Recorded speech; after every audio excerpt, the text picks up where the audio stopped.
ये तो कहावत भी है, लेकिन जिस तरीके से यहाँ पर ये हमला किया जा रहा है, अंदरूनी कलह के चलते यहाँ पर आम जनता को इसमें पिसना पड़ रहा है। एक और खबर दर्शकों को दे दें, आप दोनों हमारे साथ बने रहिए। बंधकों को छुड़ाने को लेकर ऑपरेशन लगातार जारी है।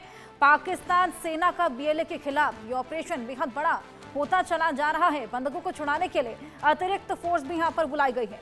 पाकिस्तान का दावा है कि 104 बंधकों को रेस्क्यू भी कर लिया गया है। ये बेहद बड़ा दावा पाकिस्तान की ओर से किया जा रहा है। छुड़ाने को लेकर ऑपरेशन लगातार जारी। पाकिस्तान सेना का बीएलए के खिलाफ ये ऑपरेशन अब बढ़ता चला जा रहा है। आइए मैप के जरिए आपको समझाने की कोशिश करें कि आखिर ये जाफर एक्सप्रेस कहां से लेकर कहां तक जा रही थी। रूट मैप के जरिए आपको समझाते हैं। ये देखिए, ये मैप रावलपिंडी से ये ट्रेन शुरू हुई, जिसके बाद लाहौर, साहिवाल, बहावलपुर, रोहरी, क्वेटा और मुल्तान, ये पूरा रास्ता हम आपको समझा रहे हैं। क्वेटा तक ये जा रही थी, रावलपिंडी से शुरू हुई थी। लाहौर, साहिवाल, बहावलपुर, रोहरी और क्वेटा, बीच में मुल्तान भी, ये सब रूट्स को कवर करते हुए क्वेटा तक ये ट्रेन जा रही थी। जिसके बाद इस ट्रेन को हाईजैक कर लिया गया और अब यहाँ पर तमाम कवायदे की जा रही है बंधकों को छुड़ाने की। पाकिस्तान ने दावा भी किया है कि 104 बंधकों को रेस्क्यू कर लिया गया है। हुसैन, मैं आपके पास आऊंगी। देखिए, रूट हमने अपने दर्शकों को समझाया, किस किस रूट को कवर करके ये ट्रेन कहाँ कहाँ जा रही थी। अब एयर स्ट्राइक की भी तैयारी है पाकिस्तान की ओर से। पहले तो ये समझाइए कि एयर स्ट्राइक कहाँ किया जाएगा? ट्रेन के ऊपर किया जाएगा, आर्मी के ऊपर किया जाएगा? क्योंकि ट्रेन पर किया जाता है तो उसमें लोग सवार हैं। अगर आर्मी पर किया जाएगा तो आर्मी का साफ कहना है कि जनता को हम छोड़ेंगे नहीं।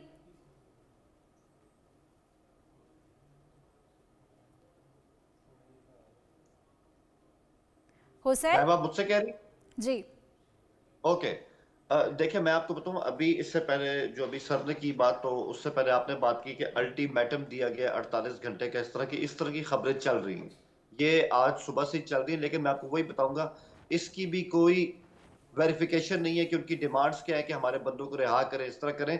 तो मैं वही कहूंगा, अभी कई चीजें ऐसी सरफेस के ऊपर हैं जो वैसे तो सोशल मीडिया के ऊपर है, और लेकिन उनके अंदर कोई हम ये कह नहीं सकते कि उसमें कुछ कंक्रीट भी है। तो ये चीज बिल्कुल वेरीफाई नहीं है। बाकी आपने इसमें ऑपरेशन की बात की, बिल्कुल ये तो अभी होना है, क्योंकि देखें, जो अब ये एक वो चीज आ गई है, बीएलए मामलात को वहां पर ले जा चुकी है कि जहां पर आपको एक बहुत सीरियस ऑपरेशन करना पड़ेगा, जिसकी बहुत ज्यादा डायमेंशंस होनी चाहिए। और मैं समझता हूँ वो वक्त आ चुका है, क्योंकि ये this is the high time.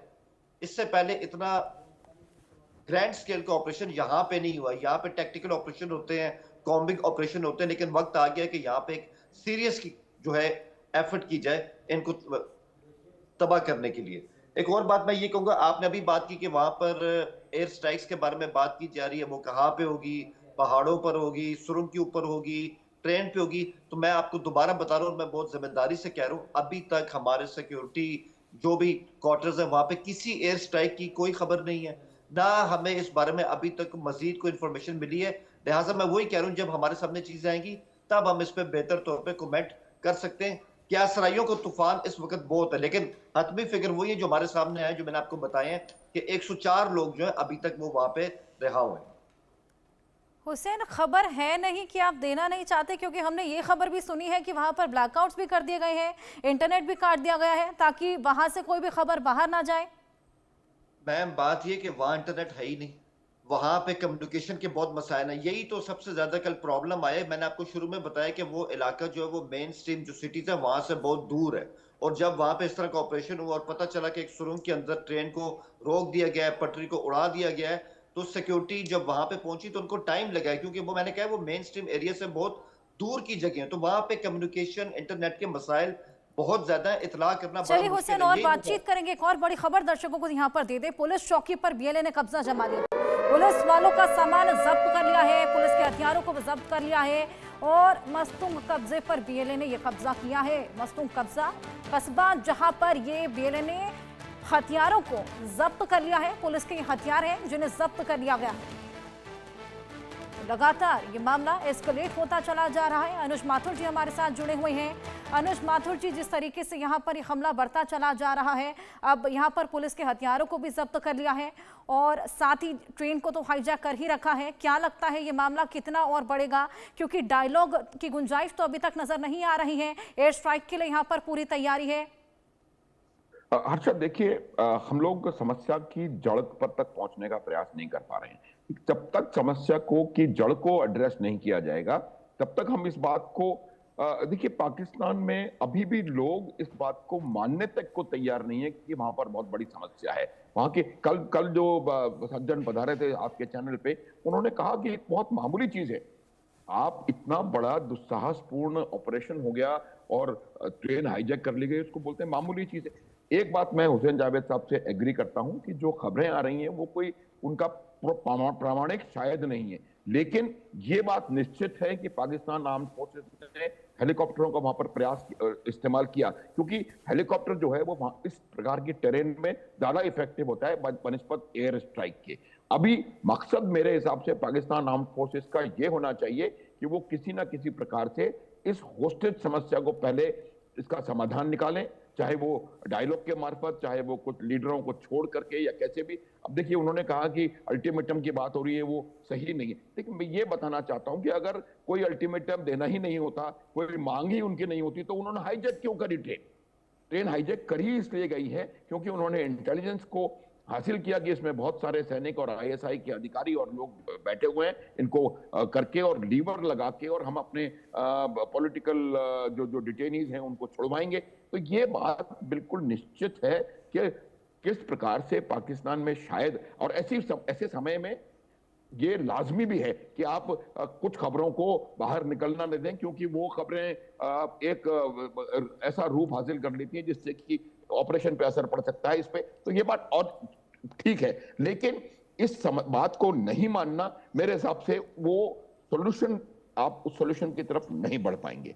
अब जो टेरेन है इसका मैं आपको ये बताना चाह रहा हूं कि जैसे उन्होंने भी कहा, इंटरनेट वहां पर नहीं है, सड़कें वहां पर नहीं है, पता नहीं 15-20 किलोमीटर 21 किलोमीटर पैदल चल के रेस्क्यू, जिन लोगों को रेस्क्यू नहीं किया गया है, ये वही लोग हैं जिनको कि उन्होंने छोड़ दिया था और कहा था कि आप जाएं, और उनको रास्ते में उन्होंने बचा लिया है। तो अब ये इस बात का द्योतक है कि उस इलाके में कहीं भी पिछले 70-80 वर्षों में कोई डेवलपमेंटल एक्टिविटी, कोई खास इंफ्रास्ट्रक्चर के ऊपर कोई ध्यान नहीं दिया गया है और कोई कुछ वहां पर इस प्रकार की हरकत नहीं हुई। तो यही मांग उनकी होती रही है कि आप हमारा दोहन कर रहे हैं, हमारे जो एसेट्स हैं, हमारे जो रेयर अर्थ मिनरल्स हैं, हमारे जो और चीजें हैं, उनको आप निकालते चले जा रहे हैं और वो आप चीन को दे रहे हैं। पाकिस्तान का भी नहीं है, चाइना को उन्होंने बलूचिस्तान को गिरवी रख दिया है चाइना के पास। तो ये तमाम चीजें उनकी जो जेन्युइन डिमांड्स हैं, जब तक उन डिमांड्स के ऊपर पूरा तवज्जो नहीं दी जाएगी, उनका सोल्यूशन निकालने का प्रयास नहीं किया जाएगा, जो 70-80 हजार बच्चे वहां से मिसिंग हैं, लोग मिसिंग इन एक्शन, इतने लोगों को आपने गायब करवा दिया है वहां से, उनका जब तक कोई सोल्यूशन नहीं निकाला जाएगा, आप ये देखें कि किस प्रकार से पाकिस्तान की आर्म्ड फोर्सेस ने और एस्टेब्लिशमेंट ने वहां पर दबाव डालने का प्रयास किया है, ताकत से इस समस्या का समाधान ढूंढने की कोशिश की है।